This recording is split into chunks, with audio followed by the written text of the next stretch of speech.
Candyman, a podcast where we're not going to be talking about Candyman Day of the Dead, the third movie in the Candyman franchise, because that's not what this podcast is about. It's about just Sweet not Tooth. what it is. Yes. It's Sweet Tooth on Netflix, the new show where we talk about an episode of Sweet Tooth and we review a piece of candy. I am Alex.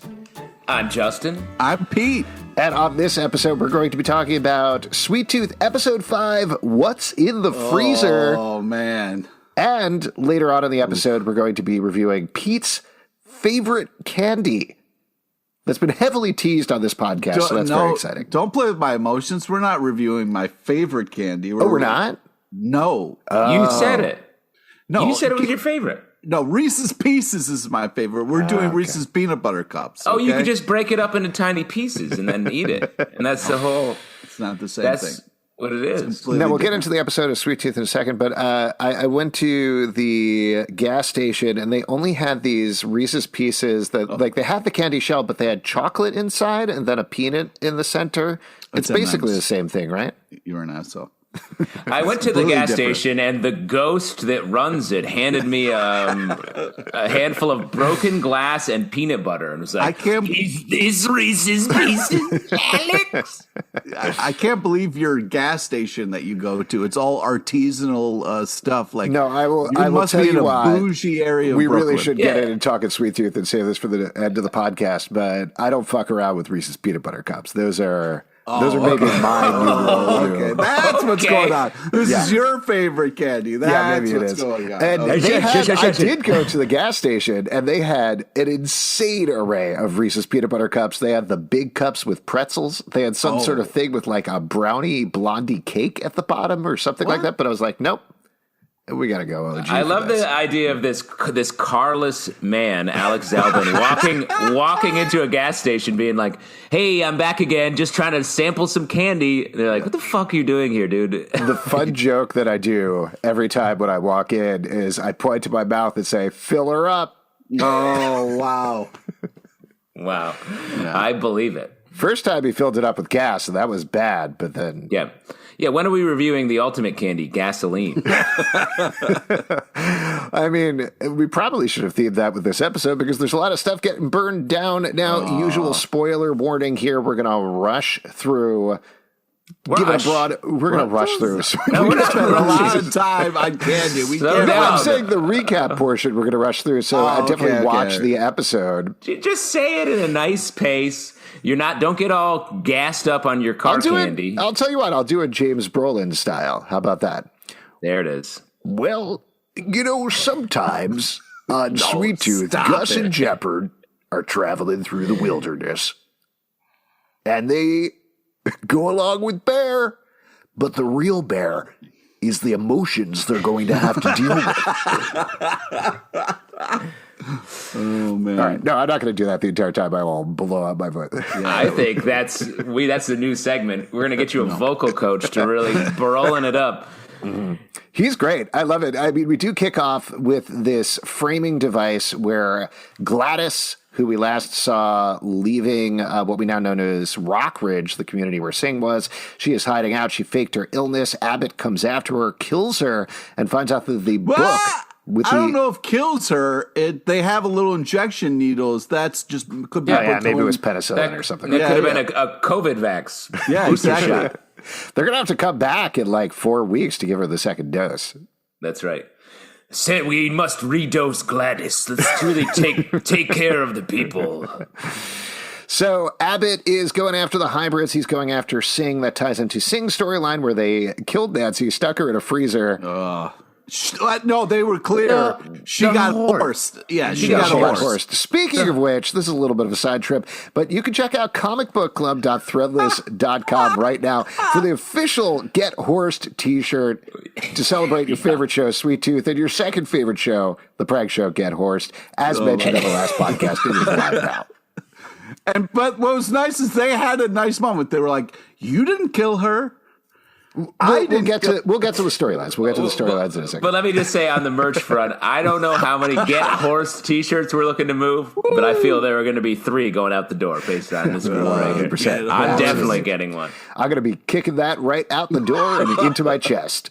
God. Singh's storyline, it is revealed that they killed Nancy. It is revealed that Rani has been sick. They saran wrap them. They burn down their house, but at the last second, Abbott saves them, leading to a confluence of at least 2 storylines. Meanwhile, with Aimee, things are going very nicely at first there. She is gathering all of these hybrids, but then they are found by the last men. Again, we're slowly starting to see these storylines come together.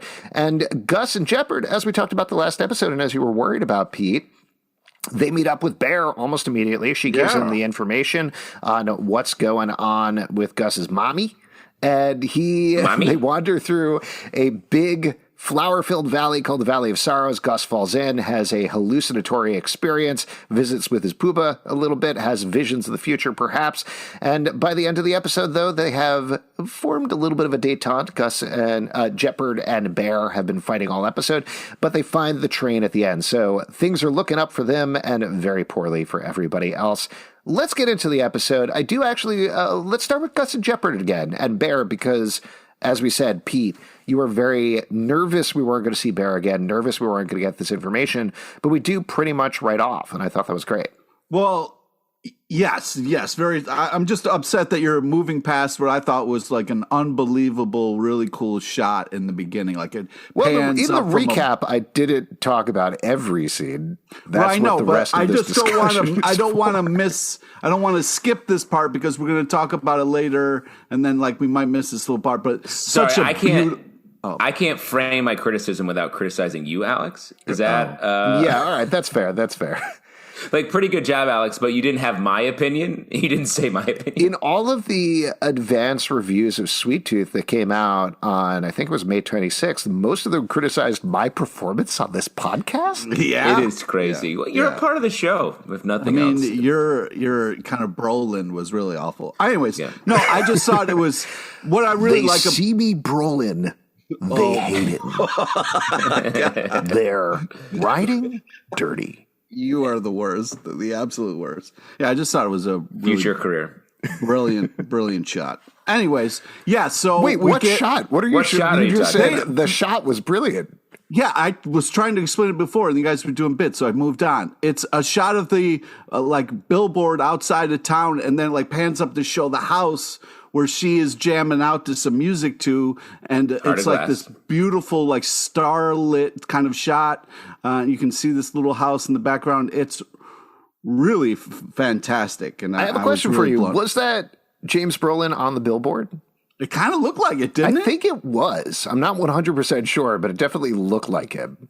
I wonder, is that from, because the image, I was like, oh, I feel like I've seen that before. And what were the words there? Time has come? Yeah, there's a whole time thing going on. It feels like maybe that's a poster from another movie or something. Maybe. I don't know. Great. Oh, so Brolin heads out there. Brolin heads out there. Step up. Yeah, I was super happy, and you guys were like, don't worry, it's not. I was like, oh man, Bear's gone. But yeah, somehow she got ahead of them, and then in the tree, and she was just chilling, waiting for him to walk by. Smart Bear.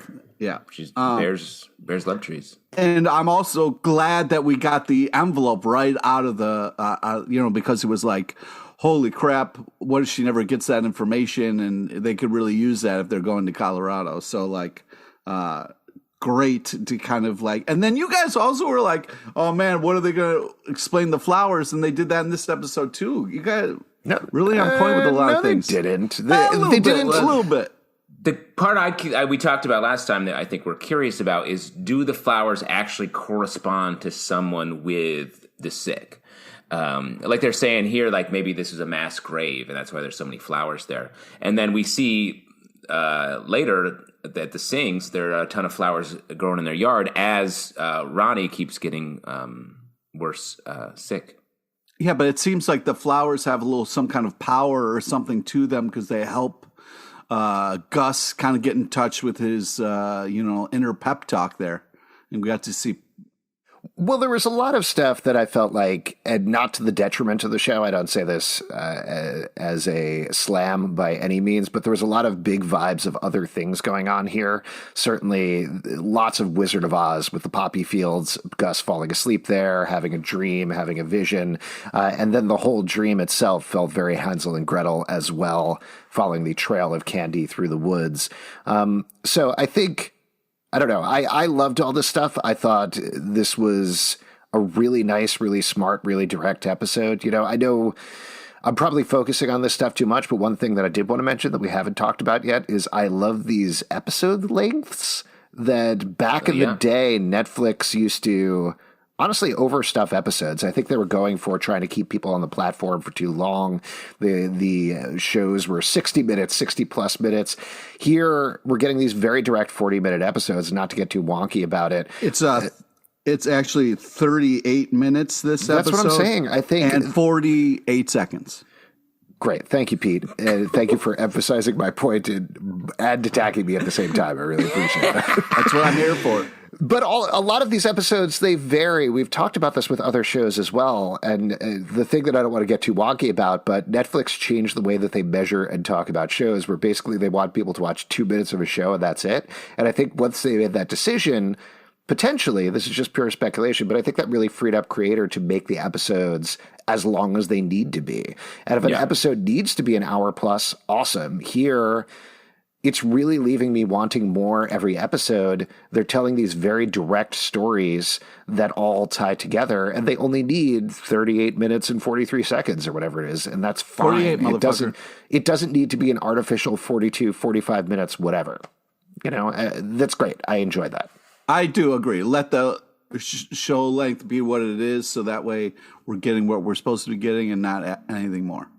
Yeah, all killer, no filler. Let me just sum it up for you in a short amount of time, Pete, since I know every second counts. Yeah. Speaking of every second counting, I mean, you guys as fathers, did you really feel that please moment? Where Gus was like, wait, you're all over the place. Pete just wants to get through this as quickly as possible so he can eat the Reese's peanut butter. Yeah, exactly. I'm just jonesing for my candy, and just wait. How much candy did you eat before the podcast? Get through it already. This is Pete's only candy avenue. Not true, but so he is fiending for it. But I do want to talk about. So we had this opening sequence. We learned that Gladys faked her death. Mm-hmm. And what I like about this moment, it feels like just a scene that is meant to show that Abbott is a monster. But I think it belies underneath this that really this is showing that whatever Gladys was doing was so bad that she faked her death and risked her life, which ended up costing her life, to get away from it. So to me, this whole sequence is about putting Singh further on the hook to say he is about to take a big moral dive here. And then by the end of the episode, we pay that off, and we're going to see him just become much, much worse, which I thought this was a great just structure for the episode. Yeah, I like the fact that the villain saves the day at the end, like saves Dr. Singh was such a crazy thing to have happen. Like we have this villain who's like dancing to the music she's dancing to, and then he creepily smokes a pipe, though. I mean, that's a clear sign. I loved Abbott in this episode just as the silhouette that he strikes, the way that he's holding his body the entire time, the way that they shoot him. The actor's name is Neil Sandilands. We talked about this in the preview episode. He was a villain on The Flash, too. He played the Thinker, and he was very good there. So clearly very good at playing villains. This is a very different thing, but he's always leaning into camera and leaning towards people, and they shoot him a little too close uncomfortably so that his beard doesn't fit in the entire frame. His glasses are glinting in the fire. He's smoking the pipe just very ominously the entire time. And they always film him from very low angles as well, like at the end. So they know what he's doing, and he's doing relatively subtle work for such an over-the-top character where it's very careful the way that he's talking about things. He talks to Gladys and he just sort of throws it out to her. Same as he presents to Singh at the end, the way they write the line, "Dr. Singh, you have a lovely house," which is the most ominous, terrifying way of ending the episode. Oh, my God. But on the surface, a relatively innocuous line. The camera work is making Abbott. It's a little bit of a propaganda film we get to see because he's actually pretty skinny and slight. So we get to build him up as this sort of larger than life villain, which I think is great. But yeah, to your point, like he's playing it way different. He's not like a cartoon. It feels like this is some mean dude who got elevated in the apocalypse because he was willing to go further than anybody else. Yeah, and that whole thing about having soldiers was so kind of like creepy in all the right ways. It was such a thing where he was like, if I'm wrong, why are these people willing to put down their lives for what we're doing? Like it's very crazy and a very interesting villain setup, especially the way he saves the day at the end. And to the point about Gladys, just to clarify some information that we learn in this episode, we already knew this, but she, I believe, left because she did not want to harvest animal children anymore for this cure. She didn't want to be part of the last men, very similar to Jepperd, because they are trying to kill every hybrid in existence. They believe that is the thing that's causing the sick. We've already established that there's a bunch of people who think, no, absolutely it's not. Bear had the speech the last episode about the animal children, the hybrids, potentially being the thing that prevents the sick in a certain way, the Earth's way of surviving and continuing the human race, even as a human-animal hybrid race. So we don't know necessarily who's right about this, and that's part of the thing that makes Abbott interesting is, yes, on the surface he's villain, but we don't know. We haven't seen any scientific proof that the hybrids didn't cause the sick. So he could be right. Bear could be right. Either thing could be true. Yeah. And speaking of characters kind of learning stuff, we get Gus learning how cool fist bumps are. You know, that was just a fun moment where Gus is like, why do I need to make a fist? And then, you know, not only does he learn what a fist bump is, he masters them by and then makes it mandatory for everybody who's rolling in his crew to be like, listen, fist bumps all around, or otherwise we're stopping right here. Yeah, that's why we have our mandatory greeting of a wet willy in each other's ears. which is slightly different, but the same sentiment. Could have been the start of COVID is the wet willy. Okay, but that's we are sort of hybrids in our own way, half human, half podcast. Wow. More podcast now than man at this point. Controversial statement here. I love Gus. Gus is so good. I know, right? What? I love what the actor is doing in this episode. He is so delightful. I know we talked about it in the last episode too, just his expression, the way that he was playing bumper cars, the way that he engages with everybody. But Jepperd and Bear have this conversation where I think it's Jepperd says he has hope pouring out of every single part of his body or every single one of his pores or something like that. And that is a hard thing to do, but he nails it. He really does. And you see it on screen in scenes like the two ones that jumped out to me in particular, where we were talking about Gus begging Jepperd and doing the please, please, please, please, which is so charming. Please. Yeah. And it works. Yeah, it works. But as dads, does that break you? Those pleases like that? If you say please 8 times in a row, that's it. That's over. it. You lost. Oh, okay. Oh wow. Yep.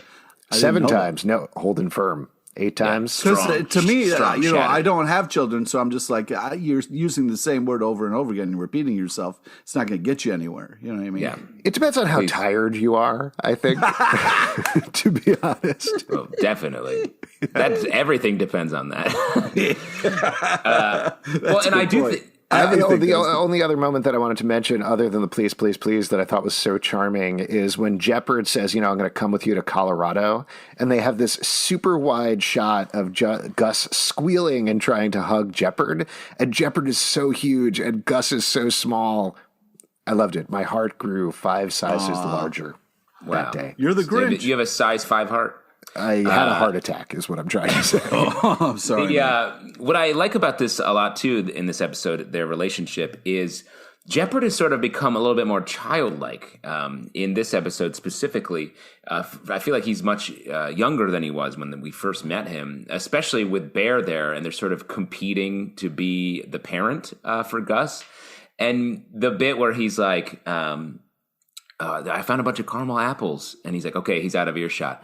And then just like says like, I'm going to follow this kid, and just like really reaffirms his relationship to Gus to Bear. I thought it was great. Bear sort of does the same thing. And we have a trio. This is the gang.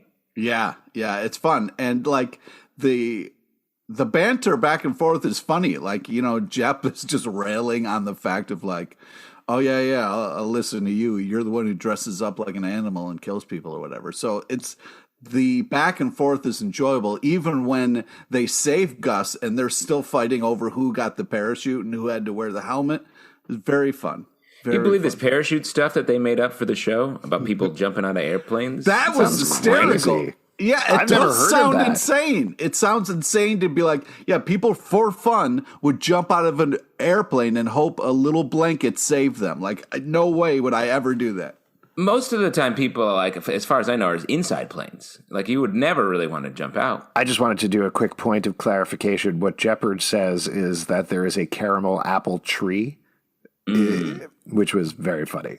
Because Gus would 100% believe that was definitely a thing. I like that. The parachute scene, to the point you guys are making, was really fun as well. Just having that behind him, Gus going, okay, sure, you guys are pulling my foot again, and having the dead body hanging behind him the entire time. And Jepperd and Bear, terrified that he's going to turn around and see it and be traumatized, was great. Should we talk about the dream a little bit? Because this is something we've touched on almost every episode, the pseudo-mystical aspects of the show. And I think this, again, really doubles down on that because we get to see Abbott in the dream, who Gus has not met, with the fire in his eyes, which we get to see again at the end of the episode when Abbott goes into the burning building with Singh and Rani. So there clearly is something psychic, some sort of prognostication going on here, something that makes Gus a little bit beyond the regular hybrid. Let me ask you this, because I agree with you. Was that an actual conversation with his father? I don't know. I mean, his spirit there. That whole bit where he looked at the like hourglass was really funny. That was fun. That was he was funny. Like, well, sad. No, because he's like, I don't have a lot of time, and then he looks and there's like the hourglass just sitting there. I thought that was a funny bit. It's like if you were I identified that because if it's like being on a podcast where there's a candy bar at the end, and you're like just waiting, just sitting there, and it's just kind of like and you're like, I got you, and you. Pete, you have an hourglass that's filled with Reese's Pieces, right? Oh, man, if I'm smart. And when it runs out, it's stuck.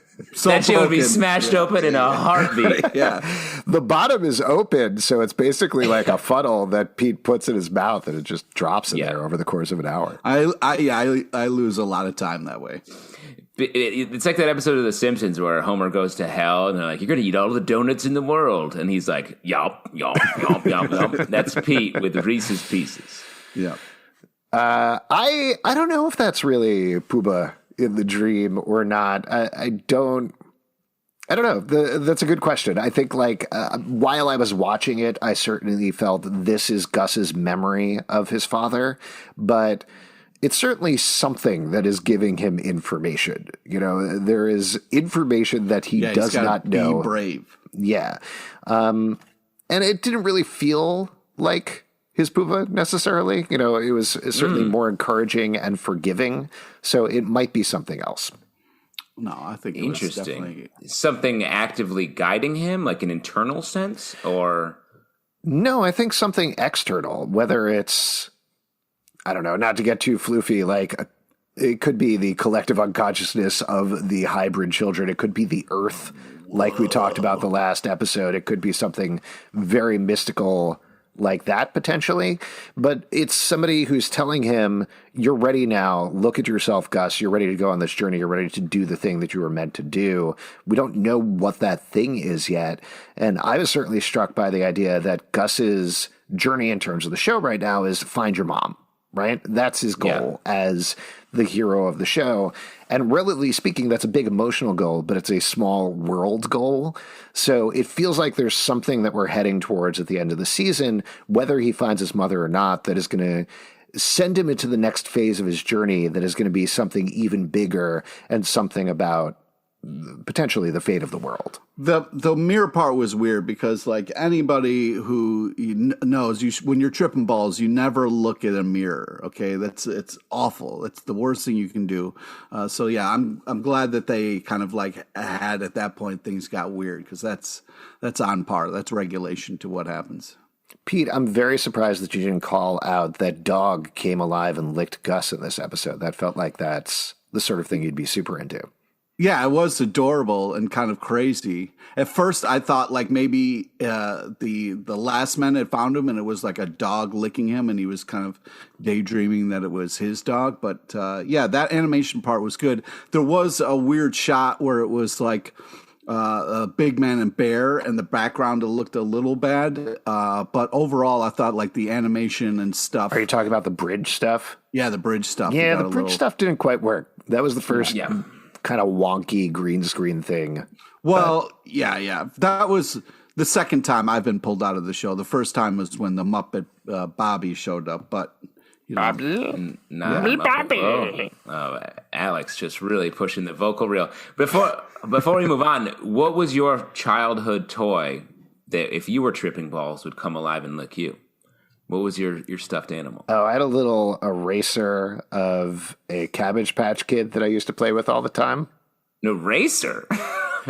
like a pencil eraser with a Cabbage Patch Kid on it, painted on it? No, it was just, I didn't have a pencil. I just had the eraser. Wow. What a metaphor. Man, after last episode where I talked about playing with poison dart frog toys, I feel like I have some sort of implication that I had a really sad childhood and grew up in a bunch of garbage. No one's saying that. I didn't. I had a great time playing with my erasers and frog toys. Yeah, all by myself. It was fun. Let's be clear, though. It was definitely all by yourself. Yeah, and I'm glad your parents gave you toys. You know what I mean? Because those seemed like very appropriate toys for kids. Yeah, definitely an eraser. Your eraser friend. Mm-hmm. Where did you find it, or was it? I'm very curious how that would become. Well, I've talked to you guys about this before, but you know how Cabbage Patch Kids came with names, right? So one... Yeah. No, you would name the Cabbage Patch Kid, and then you would send it in, the certificate. The birth certificate. No, they came with names. Your parents lied to you, Pete. Nope. No, and I would have changed the name because my Cabbage Patch was named Dickie Francis. So I stuck with that, but I named the eraser Dickie Francis Jr. No, you got to name your. That's amazing. That's amazing. I hate to keep asking follow-up questions here, but so what happened to the actual Dickie Francis that you were like, forget that. I want this junior eraser. This is the real shit. Dickie Francis to my younger brother so that he could have a Cabbage Patch Kid, and then amazing. I had the eraser to play with. I mean, if we want to get further into this, I did pretend that Dickie Francis Jr. had superpowers, and his name was Super Dickie. Okay. And he would, fly around my room a little bit. Of course, just a little bit. Super Dickie would fly around your room. Don't read into that. Don't read anything into that. No. No. Thank you for sharing. I'm trying not to make eye contact with you right now. Pete, what was your weird I can't child? Follow that. I can't follow that. There's no way I can follow that. Right. The point of these questions is to expose someone and then quickly move on so no one else has to. Yeah. Well, why don't we move on then and talk about Aimee's storyline? We could talk about Aimee's storyline because I really like these scenes. I was initially, and I think I mentioned this on the podcast, but I was initially a little thrown by jumping around so much, but they are doing such a good job of thematically tying everything in, and it is exciting when we get to visit these other characters now. There's so much focus on Gus and Jepperd. When it goes to a scene with Aimee, I'm like, oh, great, we get to see Aimee and Pigtail. I love Pigtail. I know you guys are weirded out by Bobby, but I even like Bobby, and love the little shots of the other animal kids as well. Bobby bothered me so much. I had to last night watch Emmett and Otter's Jug Band Christmas because Bobby was haunting me so much.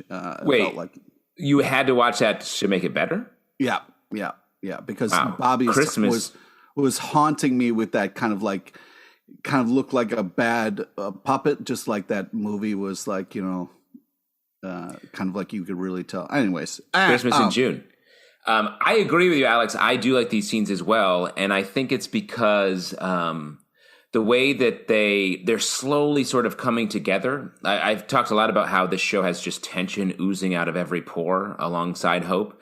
And these scenes are doing a great job of sort of closing in on Gus and Jepperd almost from two sides.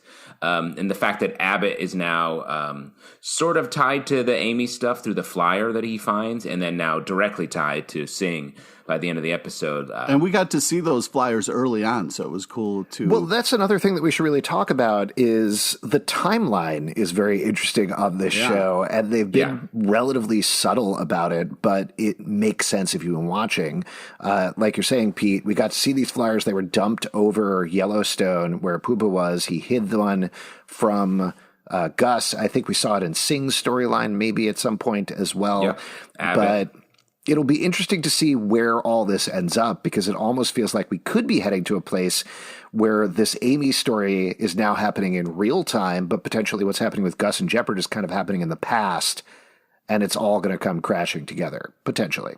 See, it's funny you say that, because I've interpreted it as the Aimee stuff is in the past, and the Gus Jepperd stuff is sort of ahead of that. Yeah, I agree. It's going to be like a lake house thing where it's like, all of a sudden they're going to come crashing together at the end. And again, please don't explain your reference to a very off-brand Keanu Reeves movie, or don't try to a very on-brand Sandra Bullock movie, but a very off-brand Keanu Reeves movie. Sandra Bullock, come on, man. Feel free to not explain that at all. But Justin, did you want to share a story of your doll? Because I know sometimes when you bring things up, it's because you have a good story, and I don't. We're going back to that. Yeah. I don't. I had a blanket, so I never was really. Oh wow, you were like Linus. You were straight up. I was Linus? a bit of a Linus, and so there was. Was it blanky? Like what was the blanket's name? I think it was full blanket. It was formal terms with each other. Okay. We weren't friends. We were just like roommates, essentially. Oh, okay. So you had one blanket when you grew up on the well, and. So you guys were real close? Cool. I mean, it was the family blanket because we grew up so gold dirt in the country. It was hard to really have anything, Yeah, yeah. A couple of things I want to mention about this Aimee storyline, though, just to jump back forward. See, we're doing our own timeline thing here going on. It's going all over the place. So, first of all, we didn't mention this in the first episode. I forgot to, when we saw Aimee, I guess it was actually the second episode. But the zoo is the Essex County Zoo, and Essex County was the first graphic novel that Jeff Lemire did. So that's a cute little tip of the hat. Tip of the hat, Easter egg going on there. Also, I liked the fact that we got the ribbon as this ominous thing, which was pretty understated, the way that they played it out. There was no flashback to the first episode, but we know that's a thing that the last men have found your place if that happens from watching the first episode. And it was nice to see that pop up here in the fifth one. And the last thing that I wanted to say was just more of a question, actually. So the thing that happens at the beginning where Aimee hears a guy saying, please, there's a possum baby, you got to help, the possum baby's very sick. Do you think that was a trick? Yeah, that's a trick. Yes. It's clearly a trick. Yeah. That was not that was an agent. But either way, I think it's meant to show that Aimee is actually being very careful and that she is trying hard to not be found. She's not sort of as Pollyanna-ish, being like, I'm just going to do the best and everything's going to work out. She is, careful about her work. Speaking of careful, I just want to kind of check with you guys. Like, I know Gus was tripping balls, but like, would you guys eat candy that's in a mailbox? You shouldn't eat mailbox candy, right? Well, is it my mailbox? Yes, it's your mailbox, and it's loose candy that I found in my mailbox. Your mailbox, yeah. Then somebody has sent it to me, so yeah, I'm gonna eat it. Okay, just checking to see if maybe I was wrong, but it turns out I am, because I would not eat loose mailbox candy. Yeah, loose candy, it's hard because how is the postage applied to the loose candy? Yeah, exactly. If it was really sent from and let's keep in mind, last episode you bought a cup of gummy stuff with basically saran wrap over the top. Half a cup. Yeah, there was so much extra space. Like that's where I ate the rest of that cup. Not the candy, just the cup. I just chewed on that for a while. Outside of homes and insane asylums, stuff is rarely dispensed in cups. That's my wife kept coming up to me and said, okay, it's time for your dosage. One thing I seriously want to talk about that I like that kind of like parallels the real life is like hunters will kind of like mark things with those ribbons. So it's interesting to see like people are being hunted or these hybrids are being hunted, and it's kind of using the same markings, which I thought was kind of cool. I think that's definitely purposeful and is a cool way of doing it. Yeah. Let's talk about Singh's storyline before we start to move on to the important part of the podcast, of course, the candy review. This is great. I mean, it was so heartbreaking, so well done. I don't know about you guys. I knew intellectually that Abbott was going to show up and put out the fire and stop all this at the end of the episode. You did? Yeah, just intellectually, because they set it up as like, where's the book? And Gladys says it's with Singh, so of course he's Gladys didn't like put up a fight or anything, just completely sold out. She knew she was going to die. My point, though, is don't tell the truth. From the don't first help of the villain. From the beginning of the episode to the end of the episode, you know that Abbott is going to show up, but they let it go on and sit there long enough and emotionally enough with Singh and Rani saran wrapped to the chairs that I started to doubt myself. I started to think, oh my God, they're going to really die here. This is terrible. Did you see her pinky touched his when it was shaking? I was so creeped out by that. I know. Pig is popping. Exactly. Pig is popping. I was like, don't touch me with your pinky before we die. Oh. What does that matter? Why? If he's going to die, get sick now. That's the best time to get sick. Dr. Singh seems like a smart person. He's standing in front of his yard with tongs pulling out flowers. Get a lawnmower, man. Just go back and forth a couple times with that. What are you doing? You want to get them by the root. When you're talking about tripping poison murder flowers, you got to pull them up from the root because that's going to have a strong pull on the ground. All right. I'm just saying for looks wise, maybe cut it real quick and then go after the root because just going tongs one by one, people are going to see that and know what's up. When I'm working on my lawn, I use tongs to just really fluff up every little blade of grass because I care. Wow. Similar to how I was saying I'm really invested in Gus this episode, and this is the one where I really started to feel it this week. And I think I'm really invested in Aimee and Pigtail's relationship as well. I'm also really invested in Singh and Rani, and the show is doing a wonderful job of suckering you in with every single emotional relationship. It's great. You're fully invested. Yeah. You are fully invested in the show. And to your point about how you really felt the stakes on Singh, like they could have died there. I think what they did, which was really smart, is they cut away. They were saran wrapped, the fire starting, and they cut away like, oh wait, we were supposed to see them be saved, and then we don't. We go to Aimee and all the other stuff, and then come back. So they did a good job again of just like maximizing the tension of the whole situation. I'm glad there wasn't a guy eating pie outside the thing because that if you're like looking out and like burning to death and you see somebody eating pie, that's so insulting. Well, they were singing though. Yeah, they were singing. They were singing all night side. What did you think about the Easter egg when Bob is looking around the neighborhood for Nancy and he says that she's been missing for 2 weeks, 2 weeks, 2 weeks? Did you like that? That was fun. What? It was a reference to Total Recall, her character in Total Recall, that she was missing for 2 weeks. Oh, my God. Always, it wasn't really. 2 weeks. It was 3 days. I got confused with what you were talking 2 weeks. about. 2 Nice. weeks. Oh, my God. I'm glad I said that out loud. Yeah, me too. We all are. And imagine how glad the listeners are. Too bad we can't edit that out. Exactly. No editing. That's been our rule from the jump. This is all real. It's all live to tape, fresh. What I was going to say was Rani in this episode. It's interesting the way Rani and Singh, this couple that were like, they're fun, they're nice, we like them. But Rani is like pushing the moral sort of spiral that they're going on for pretty perhaps selfish reasons. Like she doesn't want to die from sick. Singh sort of behind her being like, I don't know if we should be doing this, but I'm going to do it because I love you. And this push-pull is now put this in a situation where they are going to be working for Abbott.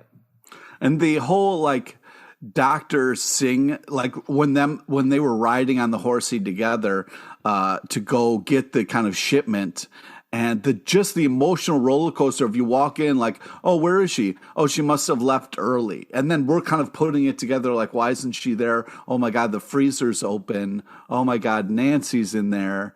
And it's like, they're like, oh, maybe that's why she left. And then like as they kind of are putting it together, the people kind of bum rush in. That's such a cool, well-timed thing of like we're all kind of solving it with Dr. Singh. And Singh is like, yeah, the reason for that, just seeing him try to come up with it. Like they didn't have the juice. Sit in these moments and kind of raise the tension in such a nice way that doesn't feel like, too manipulative, but like really just kind of a well done amount of time. Putting that body in the freezer, not smart. These people, not good at murder. They don't know how to win it once at Horst. Once you're Horst, if you're the horse-er, you need to do a better job of taking care of it. Nancy's the horsey, obviously. She got Horst. She got Horst. And the Singhs are the ones who are doing the horsing, technically. And they need to do a better job on the back end. Pete, it's like you haven't even read the Bible that Justin put together for Get Horst. It's like 300 pages, explains all the rules of the show.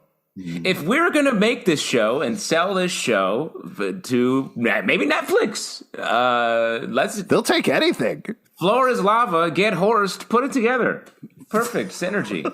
Floor is lava, Get Horst. One little note that I wanted to mention, one just tiny little scene that I thought was so smart and really points to the confidence of the show. In that scene where Singh is stumbling and trying to explain what is going on to the entire town, he calls out that we're just savages with better haircuts, and there's a quick shot of a guy with a great haircut who's like, what, me? What, yeah. Which is very funny, and that the show can have this darkness and this humor in the middle of it is great. I'm just having a really good time watching this show. Also, speaking of little moments, like when we got to the zoo, we kind of had a whole arc there where it went from like her being very public to then cutting it off and being very private again. But also the Muppet child is, we Bobby? Just got this. Stop it. It's so bad. Me, Bobby. No, stop. It pulls me out every time I see Bobby. So Bobby is digging holes everywhere. He's on doing kind of special. I'm just hoping that like he's trying to do something to protect the zoo. So I'm glad we got like a little line that maybe Bobby's being proactive for the people who are coming for them. Yeah, hopefully that was my big concern of the episode. That was Bobby is pulling his weight. Yeah. Is Bobby doing enough for the zoo that doesn't exist? Bobby bought a zoo, and Bobby needs to work on the zoo if Bobby wants to continue to own the zoo. And I think that's a great point to move on with the candy review portion of the podcast. What, Pete? The thing of like they're pulling the thing off, and then it's like, sorry, out of hybrids, like the out of service thing that like, I'm sure we've all had moments where it's like we really needed something. You get that little sign that's like, back in an hour or closed or whatever, and it's just like, oh, like I get it every time I get my crate that is supposed to include hybrids that I'm going to harvest, and they just leave me a note. It's very rude. Let's talk about candy. Today we are going to be reviewing Reese's Peanut Butter Cups. There you go. Wait, did you just pull out Reese's Pieces, Pete? Yeah. Pete. Come on. Put that shit away. We're not doing that. In here. Loose drawer Reese's My kids wanted to eat them. I got the kids ice cream, and we had the Reese's Pieces, but we weren't going to review them, so I opened them up, but I had some left. But Reese's Peanut Butter Cup, this is, I think, my favorite. I will never stop eating these. They are so good. This is your favorite? I think this is my favorite. They're definitely like, when there's a holiday display at the store, I'll always go for the different Reese's stuff, the peanut butter cups, but the originals are the best. The riches. They have the perfect ratio. Well, the minis also have a really great ratio, too. The minis are good. I'll have a mini on Halloween. But something when you get into like the bunnies or the Christmas trees or something, it's usually too much peanut butter or agreed. Too much chocolate. I love how you guys both have your candy like very specifically siloed for different sections of the year, a day. Mm-hmm. And also the ridges on the peanut butter cup are just fantastic. You guys have already eaten both of yours? I'm just unwrapping the cup. Oh, man. I'm done. I've already had 15 of them. Oh, my God. See, here's the thing. I'm not a chocolate peanut butter guy. What? These two things together and you're like, no? Uh-uh. You get this little fancy tray that it comes on. I mean, yeah, it's basically like a 5-star hotel for your mouth. Yeah. So let me get this straight, Pete. You just pull the tray up to your mouth and shove both cups in. You spit the wrapper out like you'd a person that ties the cherry stem into a little knot. He ties the tray into a knot. It's very impressive. So you don't like this? You don't like this, Justin? I don't like this. I would never purchase this. Do you like peanut butter? Yeah, I like peanut butter cookies. It's peanut butter and chocolate I don't like, and also this. What? As much as you said you like the ratio. To me, it feels like this is all peanut. It's like eating a gob of peanut butter. What? Where's the art here? Oh my God! Where's the crafts person shit? Oh my God! Stop talking. You're crushing me. No, because you got like Pete was saying, you got the slightly thicker chocolate around the end that gives you a little bit of bite to it, because otherwise the peanut butter is soft. You got the sweet with the chocolate. You got the salty with the peanut butter. Perfect.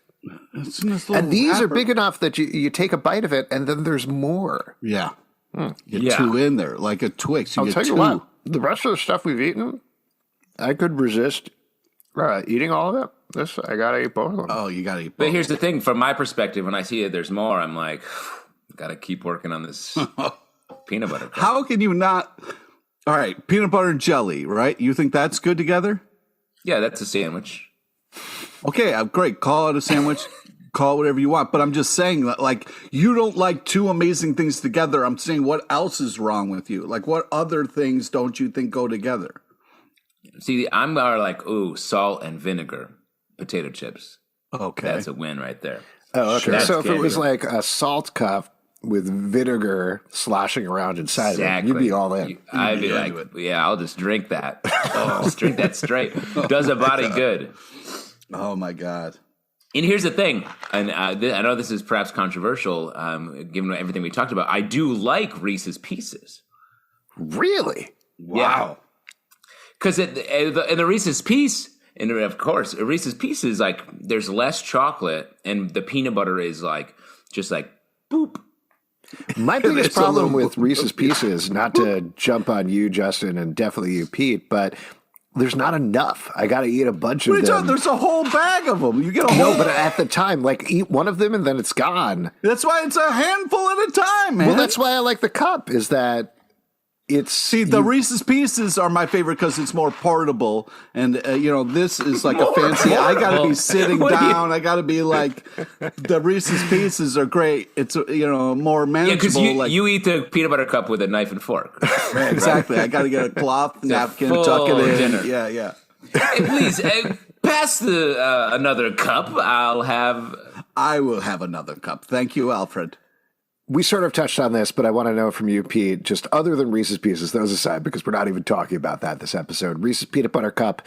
Is the Peanut Butter Cup number one? I know this is sort of a much discussed thing, or do you prefer the eggs, the trees, the pumpkins, anything like that? No. They get the combination wrong. The mini does it right, and then this. And also, freezing a peanut butter cup and then eating it is just so great, too. So when you saw the title of this episode, What's in the Freezer, you thought maybe some Reese's Peanut Butter Cups. Yeah, because that's what's in my freezer. Mm-hmm. Do you think that a lot, Pete, when anyone asks you a question, you're like, maybe Reese's Peanut Butter Cups are with it? Yeah, that's my first thought. And you know what they say? First thought, best thought. Yep, that is something everybody says. Don't think it through. First thought, best thought. And that's the MO of our podcast. If you'd like to support us, Patreon.com. Wait, real quick before we move on. What? I just want to do a quick sort of stat check, heat check. We've got, I've selected the number one. Pete selected his number one. And Alex has alluded to a potential number one. But you're still open, right? We got to find out. We teased this the last episode. Who's going to win the Syrup Cup at the end of the season? Yeah. So I'm going to hold it a little close to my chest. I don't want to give it away too much. So we're going to have to make a case for our individual candy? That's right. Is that what we're building toward? In the last episode, we're going to try a candy. Maybe we'll do a bonus episode. Maybe we'll do an extended final episode. But we'll choose which candy of the 8 that we've tried over the course of the podcast wins the Syrup Cup. The coveted Syrup Cup. I'm going to say I have a strong vote against the peanut butter cup. No way this wins. Not to kind of like get too much into the candy weeds. This show is also very enjoyable. You know what I mean? Like I'm having a great time on the show. Thank you for bringing that up. Yeah. This episode specifically, the oh shit moments with the villain, just like the door, like her opening a door to throw out a bug and the supervillain's there, was such an oh shit moment. You know what I mean? These people, as we're watching them die and the villain walks in to save them, such an oh shit moment. Like, this is really the Reese's peanut butter cup of TV shows. I would exactly. say. Yeah. Not to allude to what I think is my favorite so far. It seems like you are. We'll see. If you'd like to support our show, patreon.com/Comic Book Club. Also, we do a live show every Tuesday night at 7 p.m. to Crowdcast on YouTube. Come hang out. We would love to chat with you about Sweet Tooth or your favorite candy. Either way, iTunes, Android, Spotify, Stitcher, or the app of your choice to subscribe, listen, and follow the show at Comic Book Live on Twitter, comicbookclublive.com for this podcast and more. Until next time, stay sweet out there. Dickie Francis, come home.